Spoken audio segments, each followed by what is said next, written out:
Welcome to Transformative Principal, where I help you stop putting out fires and start leading. I'm your host, Jethro Jones. You can follow me on Twitter at Jethro Jones.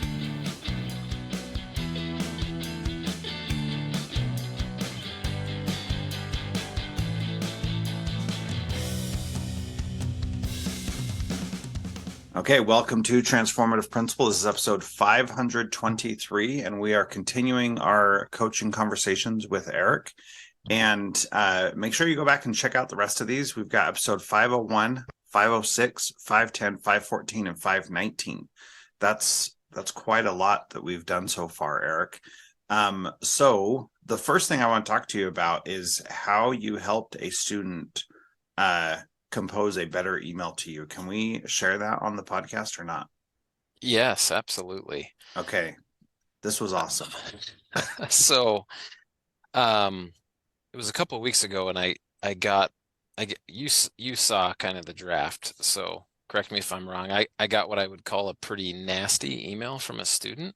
Yeah. And I really honestly didn't know what they were talking about, but they were, typing in all caps and what are you going to do to fix this? And didn't have a greeting or a salutation. And I also hadn't talked to them about this issue in school. So I was kind of baffled and a little bit just disappointed. So when that's happened before, I think about I had a college professor. This must have been like the year email was invented. But she told me, she said, if you ever email a professor, you better start with dear professor or doctor and, be nice, be kind and respectful, and finish with a salutation. Otherwise, I won't read your emails and I won't help you.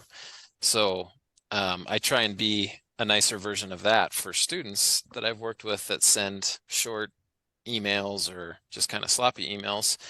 And I used your better email at jethrojones.com tool that you had shared that will rewrite emails or compose emails based on, bulleted lists. So I took the email from the student, I sent it to Better Email, and it came back like exactly how you would want an email from a student. It was professional, well-written, greeting, salutation, and just put a nicer positive tone, instead of I can't figure this out, it said I could use help finding a solution to this problem. So Yeah. I shared that with her, both the rewritten email that your program wrote and also the address. And I said, hey, honestly, if you want to like get out frustration when you're emailing teachers or principals or friends, send it to this first and it'll kind of be your nice translator and rewrite it for you. That's great. Yeah, I don't know. I had just started playing with your new email program and I thought, what a great use. Really, if you're mad, you could type a mad email, but send it to that, have it rewritten, and then probably Yeah. go a little smoother if you. Yeah. So if it's okay, can I share the response, how it was written exactly by the AI? Yep. So as you mentioned, the initial email was very disrespectful. Very obviously, the student was upset, and it created a new email that said, "Dear Eric Makelky, I'm having difficulty connecting to the internet with my Chromebook, and I understand that you are not providing hotspots anymore. I am writing to ask what you may be able to do to help me complete my homework without having to purchase a hotspot. I would appreciate your prompt response." Like, that is solution oriented. It is focused. It is respectful. And I just love how that worked out. I do like review these as they come in to make sure that they're like sounding good and that they're not getting, being awful. Mm-hmm. And that one came in and I was like, this is gold. I mean, it's Yep. beautiful because you're right. So many times I've heard principals and teachers say that they write a draft email and then they just throw it in the trash. And that's not really helpful. She obviously has a problem, and communicating about problems is not bad, but if you do it in the right way, it's actually a respectful, positive thing that can actually help the situation. So what was her response when you shared this with her? Was she like, okay, whatever, Mr. Makelky, or was she like cool about it? Like, what was the reaction? honestly, she was kind of shocked and in awe Uh-huh. because I tried to explain she wasn't familiar with Chat GPT or some of the AI stuff that's been in the news. So I'm like, this is just a way to, rewrite emails using some technology. And when it came back and she saw it, she didn't know what to say. Like Yeah. it was so well written and still, made the points she was trying to make. I think it took her some time to process like, wow, that would have been way nicer to send a principal than what I Yeah. typed out. That's good. So, Well, I'm curious to hear how that goes with her in the future. And I think that it was just such a beautiful example.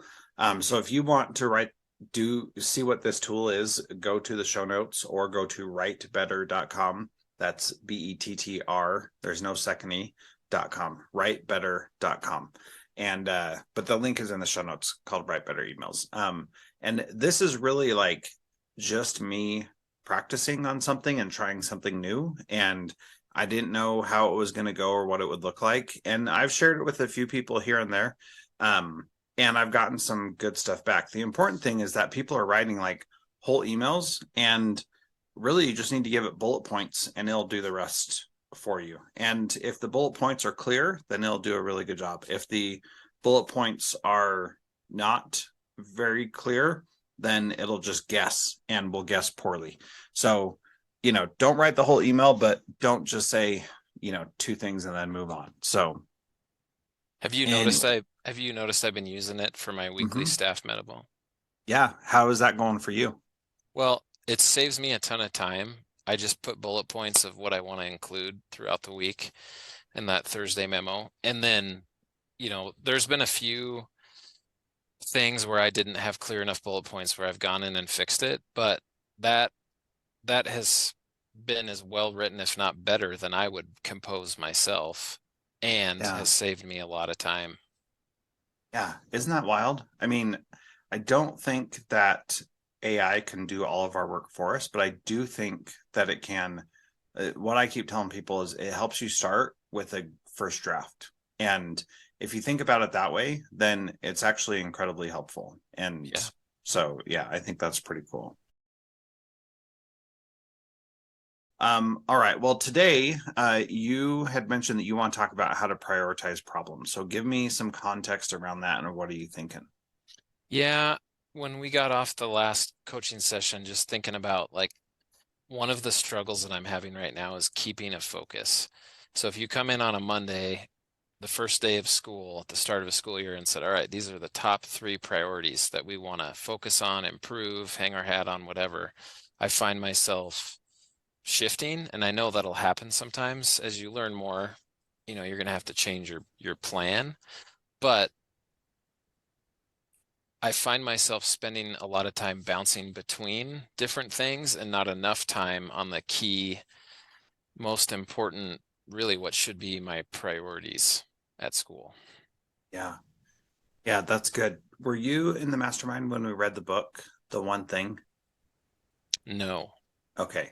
So that is we're coming back to that book. We read it several years ago. It was probably before you got in. And it's really powerful. It's called The One Thing by Gary Keller and Jay Papasan, and Okay. Gary Keller of Keller Williams fame.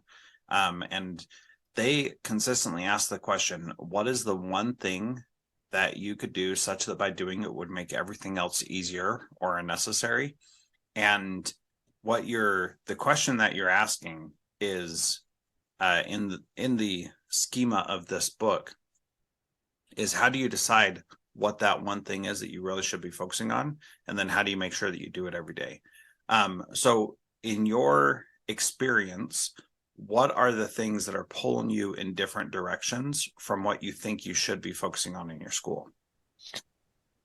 Well, the biggest thing, like if I was to have one thing, is getting in classrooms, watching teachers teach, watching students learn, being proactive, being visible, having positive interactions with staff and students. There's a lot of things that pull you away from that. Some of them, are requirements when certain things happen, like certain meetings or student situations, parent situations, staff situations, you have to kind of reshift your priorities, and they're important, but that also continues with, like trying to have a focus on one of our priorities is improving the schedule for next year. How do we create the master schedule?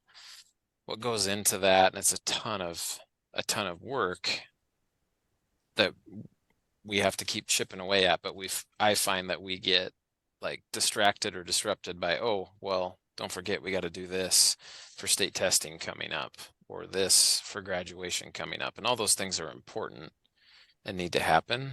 But I just find myself constantly shifting things up and down, like, well, all right, today this is going to be the priority. And by the end of the day, it's like, is it even in the top 10 list?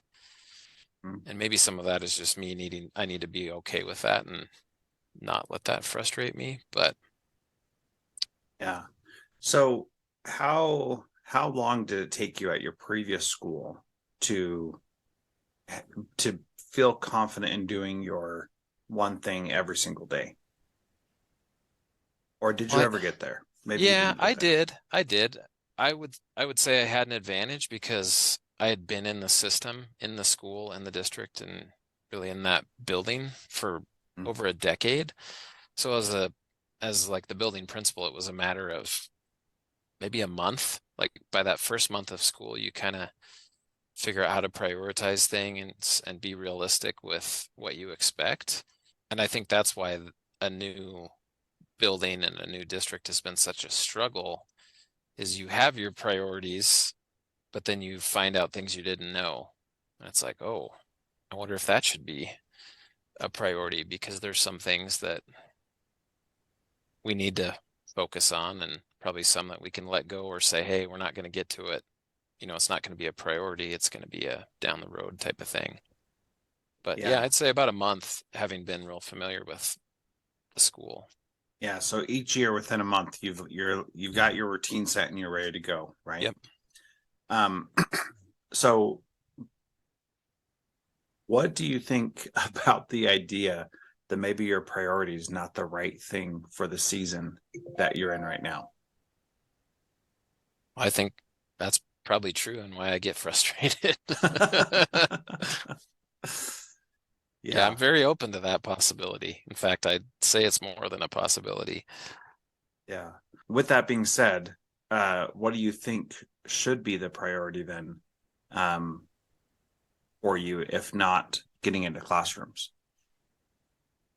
Well, thinking about like this time of year, getting prepared and organized and communicate state testing, like that's a lot of work, planning wise, and with students and with staff and with parents. But at the same time, this is the season that we have to lay the groundwork for next year's scheduling, which is a separate, thing. And then you also have graduation that's going to require a lot of planning, attention to detail, communication. Um, and then I'd say the fourth one is like staffing for next year. So if you have any vacancies or expect any, posting vacancies, recruiting, interviewing, reviewing applications, scheduling interviews, those are kind of the four big ones right now. Mhm. Yeah. So those are all like, ta- excuse me, those are all tasks that need to be accomplished, right? Hmm. And so your the way that I'm hearing that is, this is my to-do list, right? And are your priorities different than your to-do list, or are they the same thing? Well, like with the schedule, there's a lot of things that we could improve for kids and for staff if we put in the time to do the schedule a certain way. So the priority would be like, hey, next year we are going to have kids scheduled in the right classes and classes balanced and teacher schedules balanced. That's kind of the priority. That would go a long ways to improving things at our school and solving a lot of problems. And then the task is, okay, what do we have to do before next year when we create the schedule? Does that make sense? Or am I Uh, just sticking to a task? uh, I mean, it sounds like you're hitting at something that is a bigger thing than a task. Like you have a vision for what kind of a school you want to have next year, and scheduling plays a role in that for sure. Mm-hmm. So, so I think my question there is, what are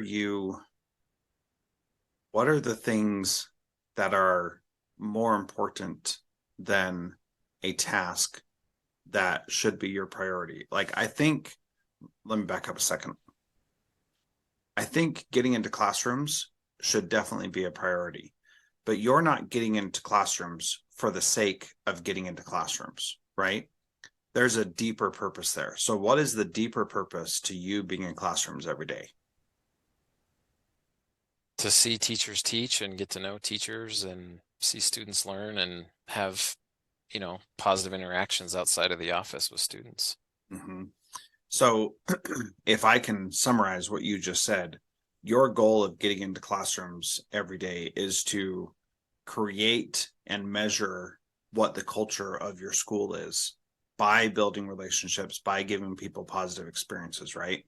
Yeah. So, it's not about getting into classrooms and physically being there. It's about getting into classrooms and seeing how people are interacting, seeing how the things you're trying to do are working, that kind of thing. Is that fair, or did I put words in your mouth? Nope, that's fair. So, with these other things, you mentioned state testing, next year scheduling, graduation, staffing for next year. Those are all things to do. What is the deeper purpose behind those things that you're trying to accomplish? I guess it would come down to trying to improve our school or make sure that, students and staff have good experiences. The Okay. graduation is kind of like the culminating, student experience. Yeah. Um, So, what is the one thing that you could do to make to make all of those things easier? I'm not sure. You, you got any ideas? Yeah. I mean, of course I do. I've T got tons of ideas. Tell me, I got my pen. I'll take notes. I'm not sure because I feel like I'm kind of bouncing between them. So if there's something common there, I just haven't put that together.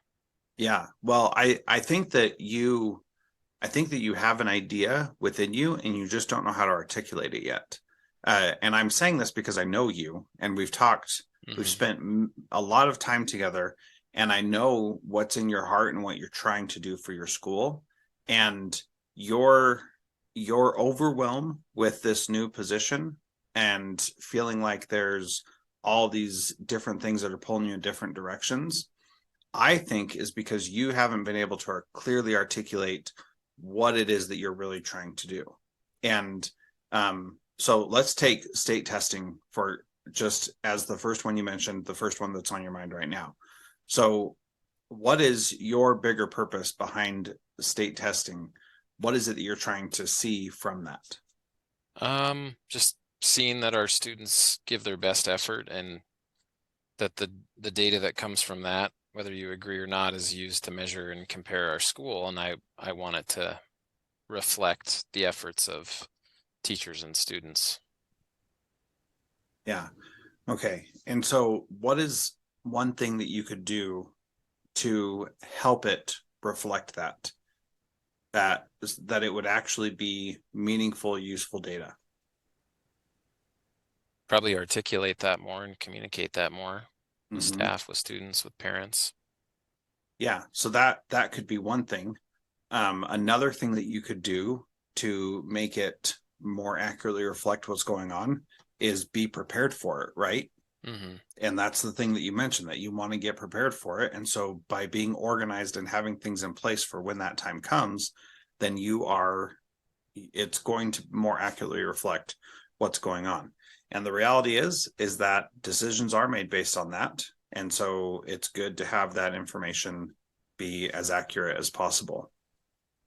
Also, if you know your kids are doing great things, you want that to be reflected and to show up so that their good work is being recognized. And so being organized around it is definitely important.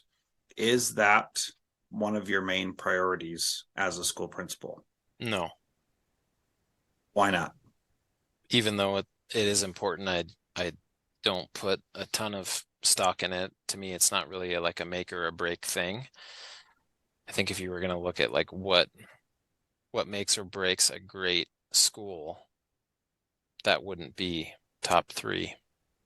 Yeah, We want students to learn at high levels, but it doesn't really come down to one test on one day.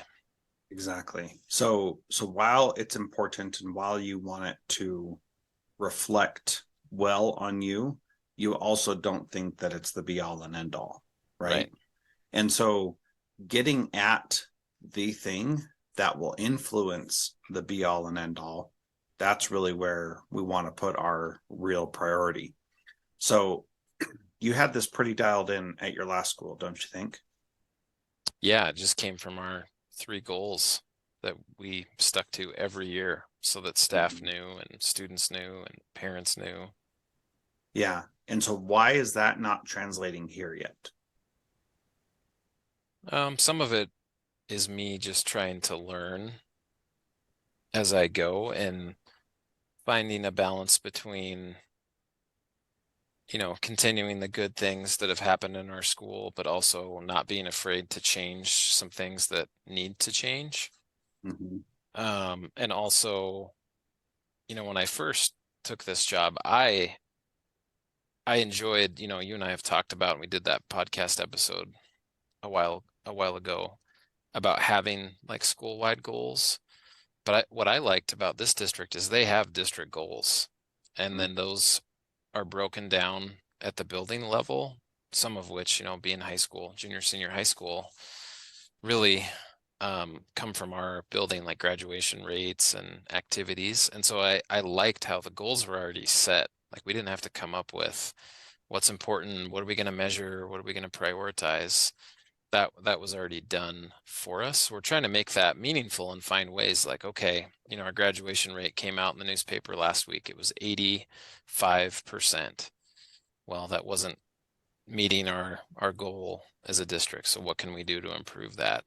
And we have a lot of goals. There's attendance, student behavior, a professional development goal for staff, graduation rate, activities participation. There's at least 5 off the top of my head. Um, oh, and accountability rating. So that would be like test scores and all those different indicators. So there's 6. And for those of you listening and not watching, because this is just audio, Eric literally looked over to the left of his computer and saw what the goals were, which I think is a very important thing that you have your goals there in front of you, that you could glance at them and see what they are. That's really important.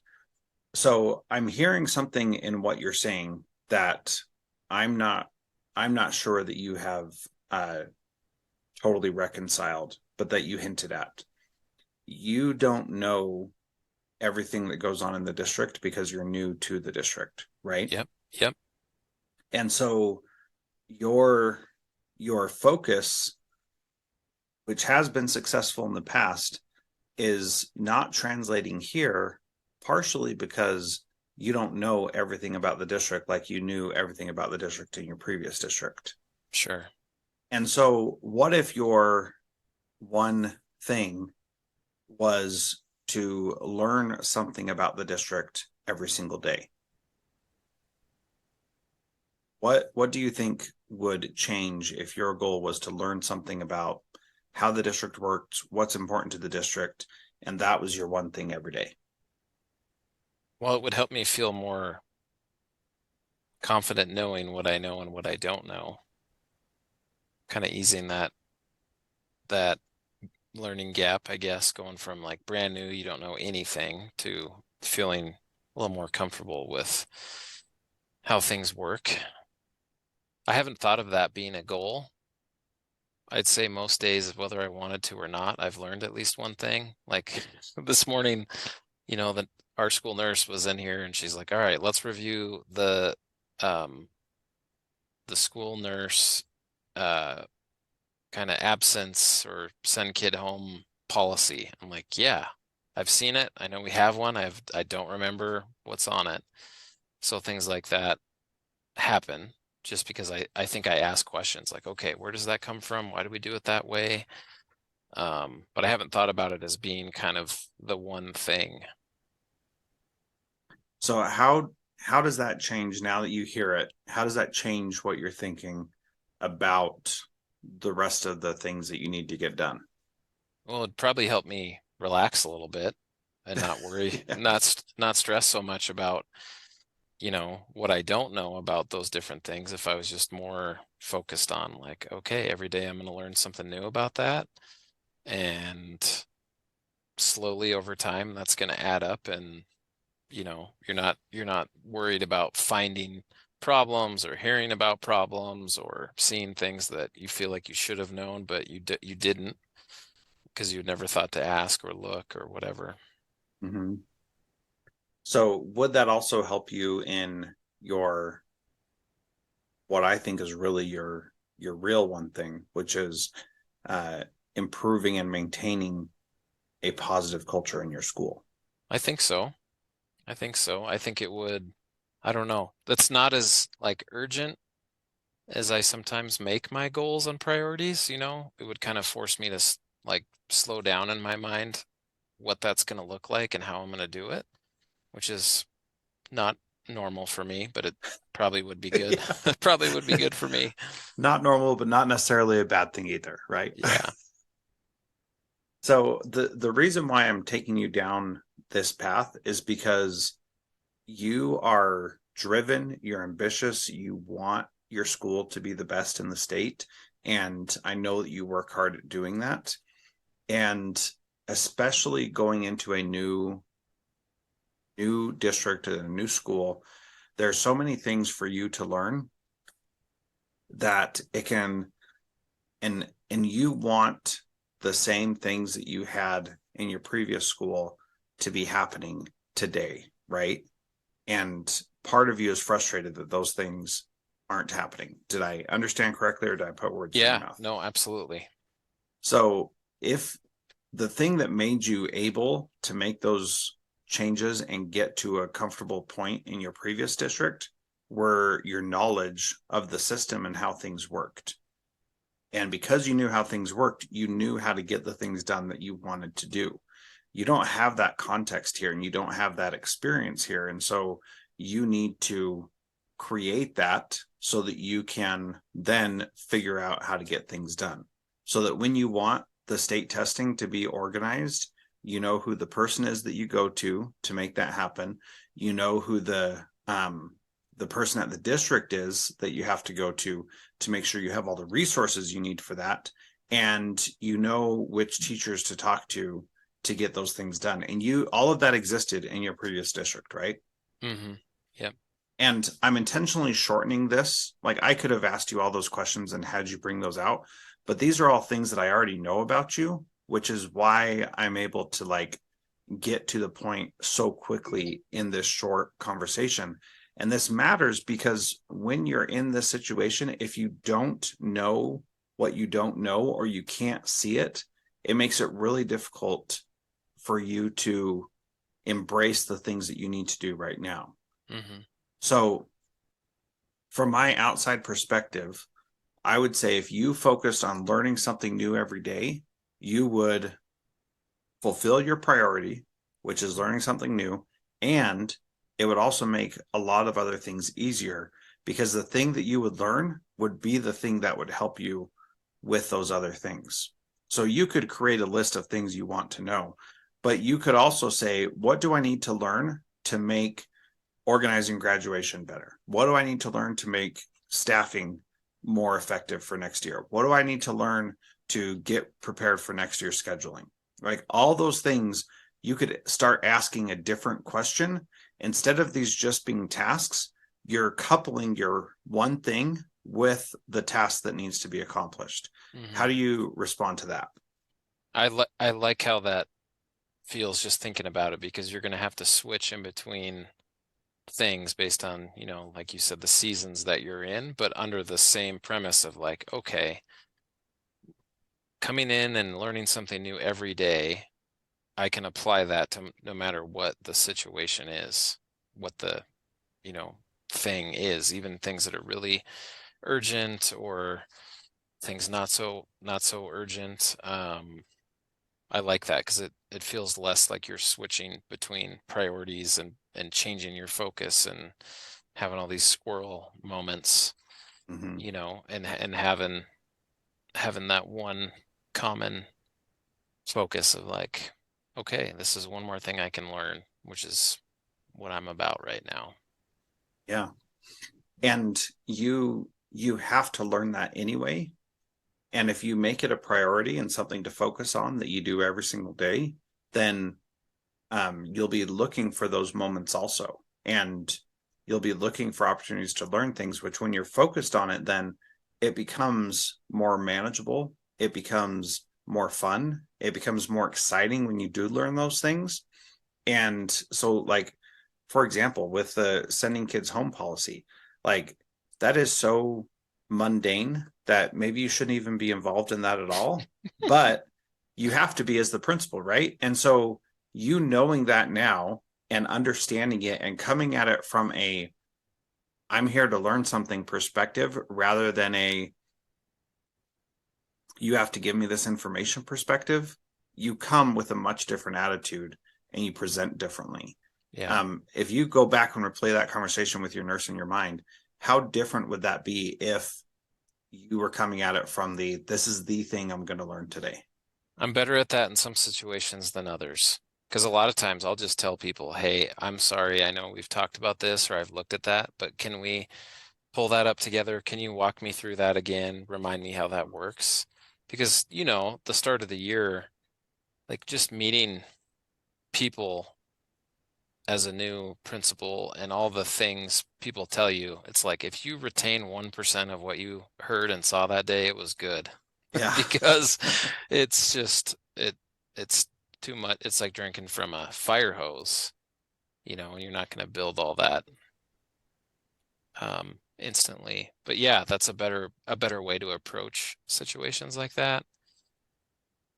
I try, I can tell it's pretty easy to tell with staff and students and parents, like if whatever I think this thing is and how important it is really doesn't matter. You can tell if it's a priority to them, if they're really Uh-huh. upset or they're really excited and proud. It's like, hey, whoever you are, this is important to you, and I value that. So I try not to be, hey, I'm trying to have a focus on this, and here you are talking about that. Because if it's Yeah. important to them, I wanna know about it and hear about it and support them. So Yeah. So learning, like that being your one thing, is just one thing that it could be. We could have gone down like 10 different paths, right? We could have looked mhm. at all these different ways that you could have done things. It could have been about making a new connection, that's your goal for your first year in a new school. It could have been about writing a heartfelt note to someone as a way to build relationships and culture. Like any of those other things would have been satisfactory. So I don't want you to walk away thinking, okay, it has to be learning. But what I do want you to do is go through that thought process that we went through of what is the thing that will make everything else easier or unnecessary. If you learn the right things, it will make other things easier or unnecessary. If you build positive relationships and write a heartfelt note, it will make difficult conversations and asking people to do things easier or unnecessary. If you make a deeper connection with one additional person, that will make things easier or necessary. There are a lot of different things that you could do in this season of your first year at a new school. Learning might be that thing, or it might not. And it doesn't matter. But the idea is that you go down deeper and deeper to figure out what the thing is that's actually going to pay some real dividends and make things easier or unnecessary. When it comes down to it, and the reason you were so successful at your previous school was that you knew what that one thing was after you had already been there a few years and you knew what you needed to do and you're able to do it.